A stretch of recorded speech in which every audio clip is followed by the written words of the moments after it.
أتيت وقد توزعت الهدايا وحملت الرحال على المطايا عبيدك يا إله الناس غاو وليس سواك يمنحني هدايا أتيت وقد توزعت الهدايا وحملت الرحال على المطايا عبيدك يا إله الناس غاو وليس سواك.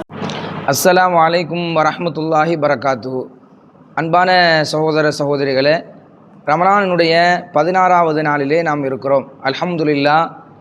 இந்த ஒரு தாவா நிகழ்ச்சியை செய்யக்கூடிய கீழக்கரை சார்ந்த நாசா சகோதரர்கள் அவர்களுக்கு அல்லாஹ் ரப்புல் ஆலமீன் அருள் செய்வானாக. இந்த உரையை கேட்டுக்கொண்டிருக்கக்கூடிய பார்த்து கொண்டிருக்கக்கூடிய நம் அனைவருக்கும் அல்லாஹ் ரப்புல் ஆலமீன் ரமலானிலே அதிகமான அமல்களை செய்து சொர்க்கத்திற்கு நுழையக்கூடிய ஒரு நசீபை நம் அனைவர்களுக்கும் தந்தொழு புரிவானாக என்ற பிரார்த்தனையோடு, வாழ்க்கை எதற்காக என்கிற தலைப்பின் கீழே ஒவ்வொரு நாளும் ஒவ்வொரு விஷயத்தை நாம் பார்த்து வருகிறோம். இன்றைய தினத்திலே இன்ஷா அல்லாஹ் தாவாவை பற்றி நாம் பார்க்க இருக்கிறோம். தாவா என்று சொன்னால் என்ன? அல்லாஹ்வுடைய மார்க்கத்தின் பக்கம் அழைப்பது. தாவத்து இலல்லாஹ், மார்க்கத்தின் பக்கம் மக்களை அழைப்பது, அல்லாஹ்வுடைய தூது செய்தியை மக்களுக்கு எத்தி வைப்பது. இது ஒரு சிறந்த பணி. இந்த பணியை பொறுத்தவரை அல்லாஹ் யாரை தேர்ந்தெடுத்தானோ அவர்களை தான் அதற்காக ஆக்கினான். அப்போ நம்ம விளங்க வேண்டிய விஷயம் என்னன்னு சொன்னால், நம்ம அல்லாஹ்வுடைய மார்க்கத்தின் பக்கம் அழைக்க போகிறோம் அப்படின்னு சொன்னால் நிச்சயமாக அல்லாஹ் நம்மை தேர்ந்தெடுத்திருக்கிறான் என்பதை ஒவ்வொருத்தரும் முதலில் நினைவில் வைத்து கொள்ள வேண்டும். நபிமார்களை அல்லாஹ் தேர்ந்தெடுத்தான். அல்லாஹ்வுடைய இந்த தூது செய்தியை அவர்களிடத்தில் எத்தி வைப்பதற்கு, சொல்லுவதற்கு, பரப்புவதற்கு, அவர்களை திருத்துவதற்கு அல்லாஹ் தனித்தனியாக தேர்ந்தெடுத்து, தகுதியை பார்த்து தேர்ந்தெடுத்து, தகுதி, வயசு எல்லாத்தையும் பார்த்து அல்லாஹ் என்ன செஞ்சான்? அதற்குண்டான ஒரு அனுபவ சூழ்நிலையோடு அல்லாஹ் ஒரு நிலைமையை உருவாக்கினான். இதுதான் அல்லாஹுடைய மார்க்கத்தை சொல்லுவதற்கான சிறப்பு. இந்த தவா பணி என்பது எல்லாராலையும் சொல்லிட முடியாது, அதுவும் எல்லா சந்தர்ப்பத்திலையும் சொல்லிட முடியாது. நம்ம வாழக்கூடிய கால சூழ்நிலை, நம்ம வாழக்கூடிய பகுதி, நாடு, இதெல்லாம் கவனத்தில் கொள்ள வேண்டும். அப்போ முதல்ல தாவா பணி என்பது நம்மை சார்ந்தவர்கள், நம்முடைய குடும்ப வட்டாரம், நம்முடைய சொந்த பந்தங்கள், நட்பு வட்டாரங்கள், இப்படி எல்லாம் நம்ம பார்த்து அவர்களிடத்தில் அல்லாஹுடைய மார்க்கத்தை, தூது செய்தியை, ஒரு விஷயத்தை சொன்னால் கூட நமக்கு அவ்வளவு சிறப்புகள் இதன் மூலமாக இருக்கிறது என்பதை புரிந்து கொள்ள வேண்டும். அதாவது ஒரு மனிதரிடத்தில் அல்லாஹுடைய மார்க்கத்தை நம்ம சொல்கிறோன்னு வச்சுக்காங்களேன், அவர் அதன் மூலமாக அவர் திருந்துகிறார், அவர் செய்யக்கூடிய தவறை விட்டு அவர் திருந்துகிறார் என்று சொன்னால் அதில் நமக்கு என்ன நன்மை? ரசூலுல்லாஹி ஸல்லல்லாஹு அலைஹி வஸல்லம் அவர்கள் சொன்னாங்க, 100 சிவப்பு ஒட்டகம் என்று சொன்னாங்க. ஒரு சில ஹதீஸுகளில் ஒரு சிவப்பு ஒட்டகம் என்று வருகிறது. ஆக மொத்தம் சிவப்பு ஒட்டகம்னா என்ன? இன்றைக்கி வைத்திருக்கக்கூடிய BMW காரு, ஆடி காரு, அதை மாதிரி அன்றைக்கி ஒரு சிறப்பாக இருந்த ஒரு வாகனம் தான் சிவப்பு ஒட்டகம். மற்ற ஒட்டகங்கள்லாம் இருக்கும் பொழுது சிவப்பு ஒட்டகத்தை பணம் உள்ளவர்கள், பொருளாதாரம் உள்ளவர்கள், செல்வாக்கு உள்ளவர்கள் தான் அதை வாங்குவார்கள். அப்போ அந்த அளவுக்கு சிறப்பான ஒரு விஷயம் கிடைப்பதை போல அப்போ அல்லாஹ் மறுமையில் அதற்கான கூலியை வச்சிருக்கிறான். உலகத்தில் நம்முடைய பாவங்கள் மன்னிக்கப்படுகிறது. இதெல்லாம் தாண்டி ஒரு முக்கியமான ஒரு சிறப்பை முதலாவதாக நான் அதை பதிவு செய்துவிட்டு உள்ளக போகிறேன். அல்லாஹ் குர்ஆனில் சொல்கிறான், குந்தும் ஹைர உம்மா, நீங்கள் சிறந்த உம்மத்துங்கிறான். அனுப்பப்பட்ட சமுதாயத்திலேயே சிறந்த ஒரு சமுதாயம் யாருன்னு சொன்னால் நம்ம தான். இதை ஏன் அல்லாஹ் சொல்கிறான் அப்படின்னு சொன்னால் ஒரு 3 காரணத்தை சொல்கிறான். என்ன 3 காரணம்? தஅமுரூன பில் மஅரூஃப் வ தன்ஹவுன அனில் முன்கர் வ துமினூன பில்லா அப்படிங்கிறான். 3 விஷயம். என்னெல்லாம்? தஅமுரூன பில் மஅரூஃப், நீங்கள் நன்மையை சொல்கிறீங்க. தன்ஹவுன அனில் முன்கர், தீமையை தடுக்கிறீங்க. அல்லாஹ்வை ஈமான் கொண்டு இருக்கிறீங்க. துமினூன பில்லா, இது 3வது அல்லாஹ் சொல்கிறான். அப்போ இதில் நமக்கு புரிய வேண்டிய விஷயம் என்ன? இந்த வசனத்திற்கு விளக்கம் எழுதக்கூடிய உலமாக்கள், பல உலமாக்கள் அதை சொல்கிறாங்க, அல்லாஹ்வை வணங்கக்கூடிய விஷயத்தை தான் அல்லாஹ் முதலாவது சொல்லியிருக்கணும். ஆனால் அதை அல்லாஹ் 3வதாக சொல்லிட்டு முதல் 2 எதை முற்படுத்துகிறான்னு சொன்னால் நன்மையை ஏவுறதும் தீமையை தடுக்கிறதும். இப்போ நன்மையை ஏவுறது தீமையை தடுக்கிறதுங்கிறது அதுதான் தாவா பணி. அந்த தாவா என்பது ஒரு சாதாரண விஷயமாக நாம் கடந்து சென்று விட முடியாது. அல்லாஹுடைய மார்க்கத்தை சொல்கிறதுங்கிறதுக்கு தனியாக ஒரு கெத்து வேணும். அதை உடையவர்கள் மட்டும்தான் அல்லாஹுடைய மார்க்கத்தை சொல்ல முடியும் தூய வடிவில். அதுவும் சிலர் கதை கப்சாவை அடிச்சு விடுவாங்க, பயமுறுத்துறோங்கிற பேரில் மார்க்கத்தில் இல்லாத விஷயத்தை சொல்லுவார்கள். தனக்கு கூலி கிடைக்க வேண்டும், தனக்கு லாபம் கிடைக்க வேண்டும் என்பதற்காக பிதாத்தான காரியத்தை செய்யக்கூடியவர்கள் இருக்கிறாங்க. அதையெல்லாம் நம்ம பேச வரல. அல்லாஹுடைய மார்க்கத்தை அதனுடைய தூய வடிவில் ஒருவர் தாவா செய்ய போகிறார், எடுத்து வைக்க போகிறார், மார்க்கத்தை பரப்ப போகிறார் என்று சொன்னால் அதைவிட சிறந்த ஒரு பணி எதுவாகவும் இருக்க முடியாது. ரசூலுல்லாஹ் ஸல்லல்லாஹு அலைஹி வஸல்லம் அவர்கள் சொன்னாங்க, கல்வியை, அல்லாஹுடைய மார்க்க கல்வியை கற்று அந்த கற்ற கல்வியை ஒருவர் எடுத்து சொல்லணும், அதை மறைச்சிடக்கூடாது. அப்படி கற்றுட்டு சும்மா உட்கார்ந்து இருக்கிறதும் தப்பு. நான் பார்த்துக்கிடுவேன், என் வாழ்க்கையை நான் திருத்திக்கிடுவேன் அப்படின்னு சொல்லிட்டு மனைவிக்கு சொல்கிறதுக்கு பயப்படுறான். மனைவி சுபுகு தொழாமல் தூங்கிட்டு இருக்கிறாங்க, அவங்கள தட்டி எழுப்ப பயம். ஏன்னு சொன்னால் பிரச்சனை ஆகிடுமோ, அதால் பல முகசுழிவு ஏற்படுமோ அப்படிங்கிற சில சிந்தனைகளால் கணவன்மார்கள் மனைவியை எழுப்புறது கிடையாது. கணவன் குடிச்சிட்டு வாரான், சிகரெட்டு குடிக்கிறான், இந்த மாதிரி தவறான காரியங்கள் செய்யும் பொழுது மனைவி தட்டி கேட்கறது, மனைவி ஆலிமாவாக இருக்கிறா, அப்படிப்பட்ட ஒரு பெண்கள் கூட அதை தட்டி கேட்கறது கிடையாது. ஏன் அப்படின்னு சொன்னால் பயப்படுறாங்க. அப்போ இந்த பயம் ஆகாது.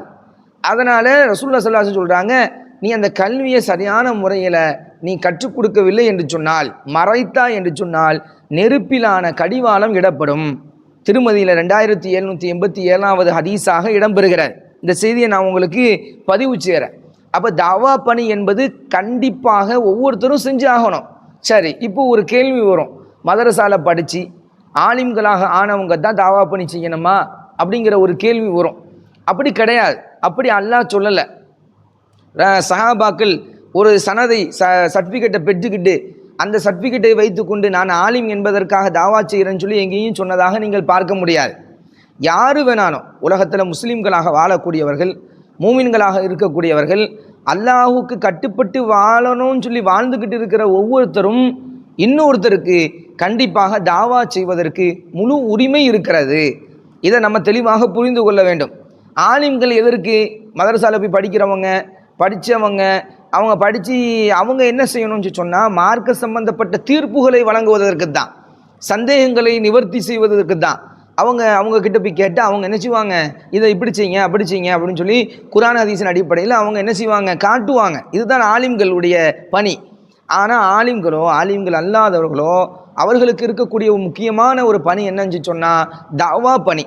கண்டிப்பாக எல்லாரும் செஞ்சே ஆகணும். அல்லாஹுடைய மார்க்கத்தை ஒரு டீ கடையில் போய் உட்காந்து டீ குடிக்கிறோம் உதாரணத்துக்கு, அவர் இடது கையால் குடிக்கிறாரு, நீங்கள் இடது கையால் குடிக்கக்கூடாது. ரசூலுல்லாஹி ஸல்லல்லாஹு அலைஹி வஸல்லம் சொல்லியிருக்கிறாங்க, லா தாக்குலு பிஷிமால் ஃபைன்ன ஷைத்தான யாக்குலு பிஷிமால். அரபி தெரிஞ்ச அரபியோட, அரபி தெரியலன்னு சொன்னால் தமிழில் சொல்லணும், இடது கையால் குடித்தா ஷைத்தான் தான் குடிக்கிறான், நீங்கள் இடது கையால் சாப்பிடாதீங்க குடிக்காதீங்க அப்படின்னு சொல்லி. அந்த இடத்துல ஐயோ இவர் சொன்னால் என்ன நினச்சிக்கிறோரோ தெரியலை, இவர் சொன்னால் தப்பாக எடுத்துக்கிட்டா போச்சே, இனிமேல் அவருக்கும் நமக்கான உறவு இருக்காத, இப்படியெல்லாம் நினைத்தோம் என்று சொன்னால் அல்லாஹ் பாதுகாக்க வேண்டும்.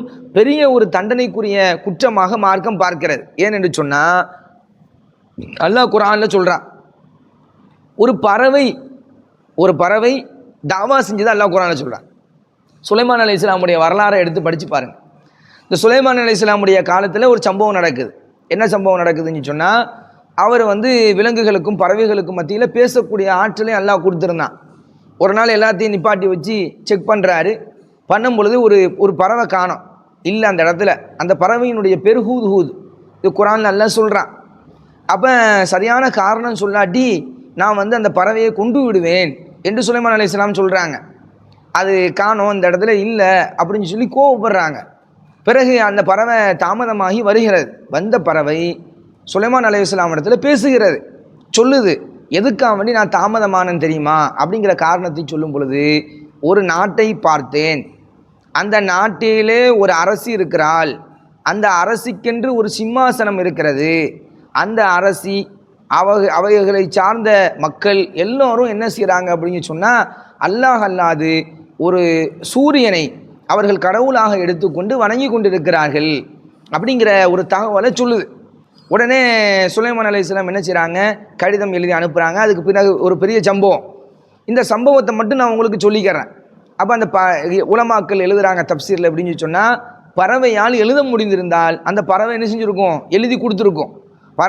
பறவையை பேசுறதுக்கு உண்டான ஒரு ஆப்ஷனை அல்லாஹ் வச்சிருந்தா, சுலைமான் அலைஹிஸ்ஸலாம் மட்டும்தான் பேசுகிற மாதிரி வச்சிருக்கிறான்ல, வேற யார்ட்டையும் அந்த தலைவர் இடத்துல அந்த அரசு இடத்துல போய் பேசுகிற மாதிரிக்கெல்லாம் ஒரு ஆப்ஷன் அல்லாஹ் கொடுத்துருந்தான் அப்படின்னு சொன்னால் அந்த பறவை போய் பேசியிருக்கும், எழுதி கொடுத்துருக்கும். அந்த பறவையால் அது முடியாது. அப்போ தன்னால் என்ன முடியுமோ அந்த ஒரு நிலைப்பாட்டை கருத்தில் கொண்டு தன்னுடைய சக்திக்கு ஏற்ப அந்த பறவை அழைப்பு பணி செய்தது. சுப்ஹானல்லாஹ். அப்போ அல்லாஹ் இதை ஏன் குர்ஆனில் சொல்லணும்? இது ஒரு முக்கியமான ஒரு சம்பவம். அப்போ 5 அறிவு உயிரினம் என்று நம்ம எதையெல்லாம் சொல்கிறோமோ அதெல்லாம் தாவா செஞ்சுருக்குது. குர்ஆனில் அல்லாஹ் சொல்லக்கூடிய வசனங்களை பார்க்கும் பொழுதும் ரசூலுல்லாஹி ஸல்லல்லாஹு அலைஹி வஸல்லம் அவர்கள் சில வார்த்தைகளை சொல்கிறாங்க, ஹதீஸ்களை பார்க்கும் பொழுதும் நமக்கு தெரிகிறது வாய் பேசாது என்று எதை நாம் ஒதுக்கி வைப்போமோ, 5 அறிவு உயிரினம் என்று நாம் எதை சொல்லுவோமோ அந்த உயிரினங்கள் அல்லாஹுடைய மார்க்கத்தை சொல்வதற்காக முனைப்போடு இருந்திருக்கிறது.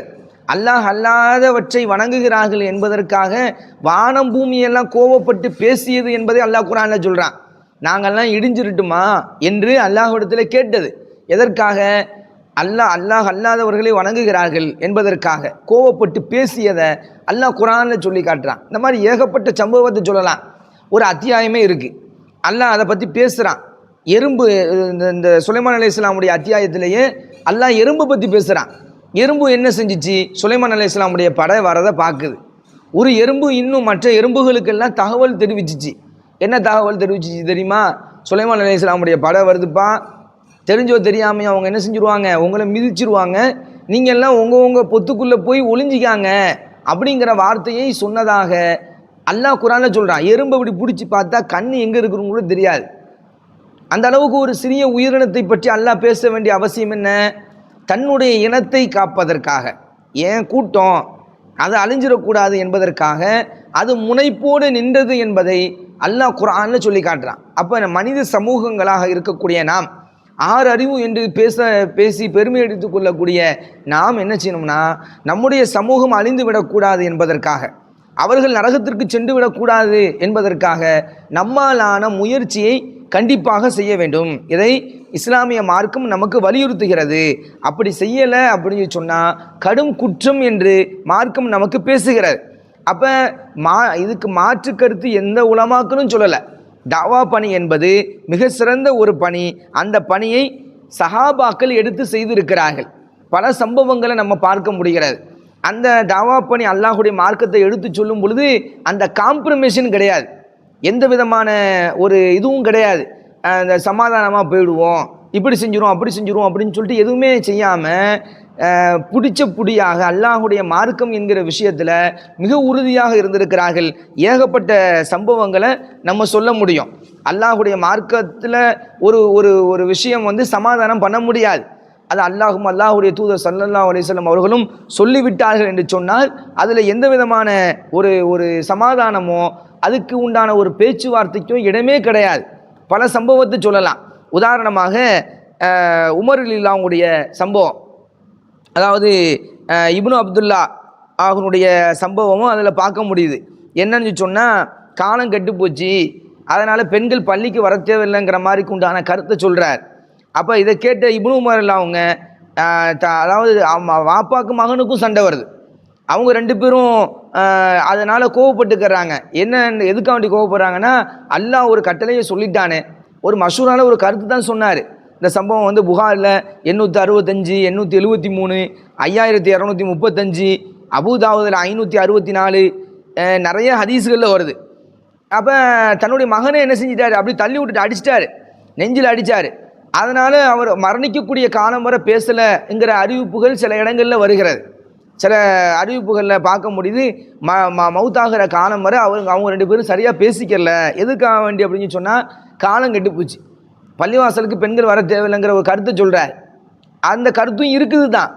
ஆனால் வரவங்களை தடுக்காதீங்கன்னு ரசூலுல்லாஹி ஸல்லல்லாஹு அலைஹி வஸல்லம் சொன்னாங்க.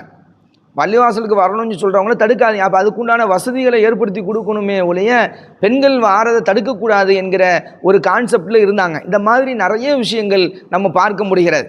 காரணம் என்னென்னா, அல்லாஹ் குர்ஆனில் பேசிய வசனங்கள் தான். அதில் ஒரு வசனத்தை நான் உங்களுக்கு சொல்கிறேன் பாருங்கள். எந்த அளவுக்கு மார்க்கத்தை பின்பற்றணும், ரசூலுல்லாஹி ஸல்லல்லாஹு அலைஹி வஸல்லமுடைய கட்டளையை பின்பற்றணும். இந்த தாவா பணியில் அல்லாஹுடைய மார்க்கத்தை சொல்கிற விஷயத்தில் எந்த அளவுக்கு இருக்கணுங்கிறத அல்லாஹ் குர்ஆனில் சொல்லும் பொழுது 4வது அத்தியாயத்தினுடைய 115வது வசனம் இதுக்கு ஒரு பெரிய சான்றாக இருக்கிறது. அல்லாஹ் குர்ஆனில் சொல்கிறான் பாருங்க, ஒமை யுஷாக்கிக்கு ரசூல மிம்பாதி மாத்த பையன லஹுல் ஹுதா ஒ எத்தபி கைர சபீலில் மூமினீன். அல்லாஹ் குர்ஆனில் இப்படியே சொல்கிறான், நு வல்லிஹி மாத்த வல்லா ஒ நுஸ்லிஹி ஜஹன்னம் ஒ சாத் மசீரா. இதனுடைய பொருள் என்ன அப்படின்னு சொன்னால், ஒமை யுசாக்கிக்கு ரசூல மிம்பாதி மாத்த பையன லஹு ஹுதா, ஒரு நேரான பாதை இதுதான் சொல்லி தெரிஞ்சதற்கு பிறகு அல்லாஹுடைய தூதருடைய பாதையிலிருந்து நீங்கள் மாறு செய்து விடாதீர்கள். மாறி போயிட்டீங்கன்னா எத்தபி கைர சபீலில் மூமினீன், மூமின்கள் செல்லாத பாதை இல்லை. அப்போ மூமின்கள்லாம் யார் அல்லாஹ் சொல்கிறான் மூமின்கள்னு சொல்லி? அந்த காலத்தில் யார் மூமின்களாக இருந்தார்கள்? சஹாபாக்கள் மூமின்களாக இருந்தாங்க. அப்போ அவங்க செல்லாத ஒரு பாதையை தேர்ந்தெடுத்துக்கிட்டு ஒருத்தர் போகிறாரு, அப்படி தான் நான் நடப்பேன். நான் இன்றைக்கெல்லாம் அது யதார்த்தமாக பார்க்க முடியுது. எப்போ அல்லாஹ் சொன்னா, அல்லாஹ்வுடைய தூதர் சொன்னாங்கன்னு சொன்னால் அதை செய்கிறாங்களா? நம்ம இப்போ அடுத்த தலைப்பில் நாளைக்கு அதை தான் பார்க்க போகிறோம். ஏன்னா எந்த அளவுக்கு சமூகம் சீர்கெட்டு போய் கிடக்குது அப்படிங்கிறத நம்ம பார்க்க போகிறோம். அப்போ இன்றைக்கி உள்ள காலமே அப்படி தான் இருக்குது. சொன்னோம்னா அதை ஏற்றுக்க மாட்டாங்க. இப்போ அல்லாஹ் இப்படி சொல்லியிருக்கிறான், அல்லாஹ்வுடைய இதெல்லாம் சாத்தியப்படுமா, நம்ம வாழ்க்கைக்கு இதெல்லாம் சரி வருமா, அதனால் இப்படி பண்ணிக்கலான்னு பேசக்கூடியவர்கள் தான் அதிகமாக இருக்கிறாங்க. இவங்களை தான் அல்லாஹ் குர்ஆனில் என்ன சொல்கிறான் அப்படின்னு சொன்னால், நு வல்லிஹி மாத்த வல்லா, அவங்க எப்படி ஆசைப்படுறாங்களோ அந்த மாதிரியே விட்டுருவோம், அப்படியே போட்டுன்னு சொல்லி அப்படியே போக விட்டுருவோம். ஒ நுஸ்லிஹி ஜஹன்னம், பின்னாடி அவங்க போகிற இடம் ஜஹன்னம் தான். ஒ சாத் மசீரா, இருக்கிற இடத்துலேயே மோசமான இடம் அதுதான் அப்படின்னு சொல்லி அல்லாஹ் எச்சரிக்கை பதிவு செய்கிறான். அப்போ இந்த உலகத்தில் நம்ம வாழுகிறோம் என்று சொன்னால் குர்ஆன் ஹதீஸுக்கு உட்பட்டவர்களாக நம்முடைய வாழ்க்கையை அமைத்து கொண்டு தாவா பணி என்பது மிக மிக உயிர் மூச்சு. அந்த தாவா பணி இல்லை என்று சொன்னால் பல பிரச்சனைகள் ஏற்படும். பல செய்திகள் எச்சரிக்கை செய்கிறது. ரசூலுல்லாஹி ஸல்லல்லாஹு அலைஹி வஸல்லம் அவர்கள் 2 உதாரணங்களை சொன்னாங்க. அதை கடைசியாக பார்ப்போம். அந்த உதாரணங்களை நம்ம கற்பனை பண்ணி பார்க்கணும் கண்டிப்பாக. ஏன்னா எந்த அளவுக்கு அப்படின்னு சொன்னால் இன்னைக்கு நம்முடைய நிலைமைகள் எல்லாம் நான் 20 தினங்களுக்கு முன்னாடி சொன்னேன். நம்முடைய நிலைமைகள் எப்படி இருக்குதுன்னு சொன்னால், ஒரு சிறகுடைந்த பறவை. இந்த கல்வி இல்லாதனால, கல்வியினுடைய டாப்பிக்கில் நீங்கள் போய் பாருங்கள், உங்களுக்கு தெரியும். நம்ம பேசியிருந்தோம். ஏன்னா ஒரு டாப்பிக்கோட தொடர்புங்கிறதுனால ஒரு டாப்பிக்கில் பேசுனதே இன்னொரு டாப்பிக்கில் கூட நம்ம அதை திரும்ப இன்னொரு தடவை பேசுகிறோம். என்ன காரணம்னு சொன்னால், நீங்கள் அதை டச் பண்ணி பார்க்கணும். நீங்கள் கொடுக்கப்பட்டிருக்கிற தலைப்பும் அப்படி தான். வாழ்க்கை எதற்காக, நம்ம வாழ்கிற வாழ்க்கை எதற்கு? இப்போ அதுக்கு தகுந்தாற் போல் ஒவ்வொரு தலைப்பில் நம்ம பார்த்துக்கிட்டு இருக்கிறோம்னா ஒவ்வொன்றும் ஒன்று தொடர்புடையது. ஒன்று கூட ஒன்றில் தொடர்பு இல்லாத ஒன்று கிடையாது. அப்போ இந்த வாழ்க்கை வாழ்வதற்குண்டான அர்த்தம் தெரிந்தால் மட்டும்தான் என்ன செய்ய முடியும்? வெற்றி அடைய முடியும். இன்றைக்கி அது தெரியாதனால தான் பல முஸ்லிம்கள் ஏமாற்றப்படுகிறார்கள், ஏமாந்து போகிறாங்க. ஏன்னா தாவா பணி அல்லாஹுடைய மார்க்கத்தை சரியான முறையில் விளங்காதனால தான் சிறுக்கு வைக்கக்கூடிய கூட்டம் இன்றைக்கும் தலை தோங்குகிறது. மறுபடியும் ஆரம்பத்தில் இருந்து கொள்கையை சொல்ல வேண்டுமோ என்கிற ஒரு எண்ணம் இன்றைக்கு உருவாகிறது. குர்ஆனுடைய தொடர்பு இல்லாமல் போகிறது. ஏனென்று சொன்னால் இந்த மாதிரி அல்லாஹுடைய மார்க்கத்தை சொல்கிறதுக்கு தயங்கக்கூடிய மக்கள் இருக்கிறதுனால இந்த மாதிரி பிரச்சனை நடக்குது. ரசூலுல்லாஹி ஸல்லல்லாஹு அலைஹி வஸல்லம் அவர்கள் ஒரு 2 உதாரணம் சொன்னாங்க. ஒன்று என்ன தெரியுமா? கிணத்தில் விழக்கூடிய ஒட்டகத்தின் வாளை பிடிப்பவனை போல அப்படின்னாங்க. நல்லா யோசிச்சு பாருங்க. கிணத்துல ஒரு ஒட்டகம் உழுது, அந்த ஒட்டகத்தினுடைய வாழை போய் பிடிச்சா என்ன நடக்கும்? அவனும் தான் போய் உழுவான். இப்போ ஒருத்தர் நன்மையை ஏவவில்லை என்று சொன்னால், தீமையை தடுக்கவில்லை என்று சொன்னால் எப்படி உதாரணம்? அல்லாஹ் சனிக்கிழமை வாசிகளை பற்றி குர்ஆனில் சொல்கிறான். யூதர்கள் நமக்கு எப்படி வெள்ளிக்கிழமை ஒரு திருநாளாக இருக்கிறதோ, ஜும்மாவுடைய தினமாக இருக்கிறதோ, அவங்களுக்கு சனிக்கிழமை அல்லாஹ் ஏற்படுத்தி வச்சுருந்தான். அந்த சனிக்கிழமை அவங்க என்ன செய்வாங்க அப்படின்னு சொன்னால், அவங்களுக்கு நமக்கு வியாபாரம் செய்கிறதுக்கு ஹலால். தொழுகை முடிஞ்சிட்டா பைதா குலியாத்தி சலா ஃபந்தஷிரு ஃபில் அர்லி வபுதஹு மின் ஃபதுலில்லா, அல்லாஹ் குர்ஆனில் சொல்கிறான். தொழுகை முடிஞ்சிட்டா நீங்கள் போய் வியாபாரத்தை பாருங்க, அல்லாஹ்வுடைய ஃபதுலை போய் தேடுங்கிறான். ஆனால் யூதர்களுக்கு அந்த நாளில் வியாபாரம் செய்கிறதுக்கு தடை. மீன் பிடிக்க போகக்கூடாது, அவங்களுடைய தொழிலே அதாக தான் இருந்துச்சு. அப்போ நீங்கள் மீன் பிடிக்க போக வேணான்னு சொல்லி அல்லாஹ் என்ன செஞ்சுருந்தான்? தடை பண்ணி வச்சுருந்தான். ஆனால் அவங்க என்ன செஞ்சாங்க? வரம்பு மீறினாங்க. அப்படியே பள்ளத்துக்கு குழி தோண்டி வச்சு வீட்டுக்கு லைன் போட்டு வச்சுருந்தாங்க.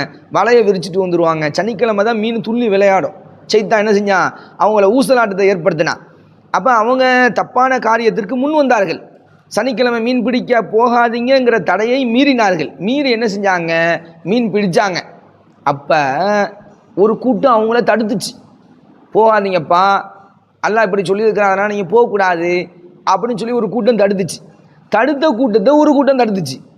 நல்ல விளங்கிக்காங்க, தப்பு செய்கிறது ஒரு கூட்டம், தடுத்தவங்களை போய் தடுத்தது ஒரு கூட்டம். அப்போ 2 பேரையும் அல்லாஹ் சபிச்சிட்டான். குரங்குகளாகவும் பன்றிகளாகவும் அவர்கள் மாற்றப்பட்டார்கள் என்பது வரலாறு.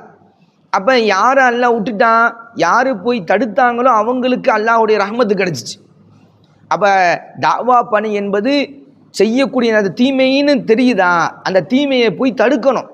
நம்மால் முடிந்த அளவுக்கு தீமையை தடுக்கவில்லை என்று சொன்னால் கடுமையான குற்றவாளிகளாக அல்லாஹ்வுடைய கோபத்திற்கு ஆளாகக்கூடியவர்களாக ஆயிடுவோம். இன்றைக்கி நடக்குது, தடுக்கிறவனை தடுக்கிறாங்களா, இன்றைக்கி நடக்குது.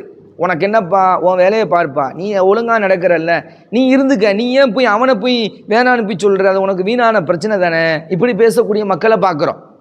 அப்போ தடுத்தவர்களை தடுத்தாலும் அவர்கள் பாவம் செய்ததை போல தான். அப்போ இந்த விஷயத்தை விளங்கிக்கிறணும். இது ஒரு உதாரணம். கிணத்துல விழக்கூடிய ஒட்டகத்தினுடைய வாளை பிடித்தவனை போலன்னு சொன்னாங்க. இன்னொரு உதாரணம் சொன்னாங்க, ரொம்ப சிறப்பான உதாரணம். கப்பலை உதாரணம் காட்டினாங்க. கப்பலில் 2 தளம் இருக்கிறது, 2 அடுக்கு கப்பல். கீழே உள்ளவங்களுக்கு தண்ணி தேவை, மேலே உள்ளவங்களுக்கு தண்ணி இருக்குது. இப்போ கீழே உள்ளவங்களுக்கு தண்ணி தேவைன்னா அவங்க மேலே போய் எடுக்கணும், கஷ்டம். இதனால் கீழ்த்தளத்தில் உள்ளவங்க எனக்கு தண்ணி தேவை அப்படின்னு சொல்லி கப்பலில் கீழேயே அந்த பலகையை பெயர்த்து ஓட்டையை போட ஆரம்பிக்கிறாங்க. அப்படி ஓட்டையை போட்டால் என்ன நடக்கும், கப்பல் மூழ்கிடும். தண்ணி தேவைன்னு சொல்லி மேலே தான் போகணும் கஷ்டப்பட்டாலும். ஆனால் எனக்கு தண்ணி தேவைன்னு சொல்லி ஒருத்தவங்க கப்பலை பலகையை பெயர்த்து தண்ணியை எடுக்க ஆரம்பிக்கிறாங்கன்னு சொல்லும் பொழுது மேல் தளத்தில் உள்ளவங்க கீழே தானே ஓட்டை போடுறான், அவன் பாட்டு ஓட்டையை போட்டுக்கிட்டோம், என்னமோ பண்ணட்டும் அப்படின்னு சொல்லி இருந்தால் மேல்தளத்தில் உள்ளவர்களும் தான் சேர்ந்து மூழ்கி விடுவார்கள். ஸல்லல்லாஹு அலைஹி வஸல்லம் அவர்கள் நமக்கு சொல்கிறாங்க. அப்போ எவ்வளோ அழகான உதாரணம். இதை விட ஒரு உதாரணம் நமக்கு சொல்ல முடியுமா? தாவா பணி என்பது மிக மிக முக்கியமானது. இந்த தாவா பணி இல்லாதனால தான் இன்றைக்கி இளைய சமூகத்தை நம்ம போலீஸ் ஸ்டேஷன்லேயே பார்க்க முடியுது. அதிகமான இடங்களில் முஸ்லீம்கள் அதிகமாக வசிக்கக்கூடிய பகுதிகளில், குறிப்பாக சொல்ல போனால் முஸ்லீம்கள் மெஜாரிட்டியாக வாழக்கூடிய இஸ்லாமிய ஊர்களில் போய் பார்த்தோம்னு சொன்னால் அங்கே இஸ்லாமிய இளைஞர்கள் காவல் நிலையத்தையே சுற்றி வரக்கூடிய சூழ்நிலையை பார்க்குறோம். ஒரே கோர்ட்டு கேஸு, என்னடா பிரச்சனை அப்படின்னு சொல்லி பார்த்தா ஒரே போதை, சண்டை சச்சரவுகள், கெட்ட பழக்க வழக்கங்கள், தவறான செயல்பாடுகள், இவைகள் எல்லாமே இன்றைக்கி ஆக்கிரமித்து இருக்கிறது. இதுதான் இந்த இளைய தலைமுறையை பற்றி நம்ம அடுத்து பேச போகிறோம். அப்போ இந்த இளைய தலைமுறையினுடைய சீர்கேட்டை தடுப்பதாக இருந்தால் இந்த தாவா பணி என்பது மிக மிக முக்கியமான ஒரு விஷயமாக இருக்கிறது. இன்றைக்கி பார்த்தோம்னு சொன்னால் சின்ன சின்ன வயசில் உள்ள பிள்ளைகள் எல்லாம் அந்த நாம் செய்யக்கூடிய காரியம் தப்பு இல்லையா என்பதை உணரக்கூடிய தன்மை கூட இல்லை. எப்பா நீ இந்த மாதிரி பண்ணிகிட்டு இருக்கிய அப்படின்னு சொல்லி கேட்டால் இது தப்பா அப்படின்னு சொல்லி கேட்குறான். இது தானே எவ்வளோ பேர் பண்ணிக்கிட்டு இருக்கிறாங்க அப்படின்னு சொல்லி சொல்கிறான். அப்போ அந்த தப்பு இல்லையா என்கிற புரியக்கூடிய ஆற்றல் கூட இல்லைன்னு சொன்னால் அதை புரிய வைக்கிற அந்த சூழ்நிலை, அந்த பொறுப்பு யார்கிட்ட இருக்குது? நம்மக்கிட்ட தான் இருக்குது. இன்றைக்கி ஒவ்வொரு பேரண்ட்ஸும் யோசித்து பார்க்கணும், ஒவ்வொரு குடும்ப தலைவரும் யோசித்து பார்க்கணும், ஒவ்வொரு ஊர் தலைவர்கள் முகல்லால் இருக்கக்கூடிய பெரிய பெரிய ஆட்கள், நான் தான் பெரிய ஆள் என்று சொல்லக்கூடியவர்கள்லாம் இதிலேருந்து ஒதுங்கி போயிருக்கிறாங்க. அப்போ முக்கியஸ்தரர்கள், பெரியவர்கள், ஊரில் இருக்கக்கூடிய முக்கிய தலைக்கட்டுன்னு சொல்லுவாங்கள்ல, அவங்கெல்லாம் இந்த தாவா பணியை செய்ய ஆரம்பித்தார்கள் என்று சொன்னால், அல்லாஹுடைய மார்க்கத்தை சொல்வதற்கு அவர்கள் ஆரம்பித்தார்கள் என்று சொன்னால் சமூகத்தில் பெரிய மாற்றத்தை பார்க்கலாம் இன்ஷா அல்லாஹ். இந்த சமூக சீர்கேடு சம்பந்தமாக எவ்வளவுக்குள்ளே சீர்கெட்டு போயிருக்குது, அதுக்கு என்ன செய்கிறது அப்படிங்கிற சம்பந்தமாக இன்ஷா அல்லாஹ் நாளைய தினம் அதை பார்ப்போம் இன்ஷா அல்லாஹ். அஸ்ஸலாமு அலைக்கும் வரஹ்மத்துல்லாஹி வபரகாத்துஹு.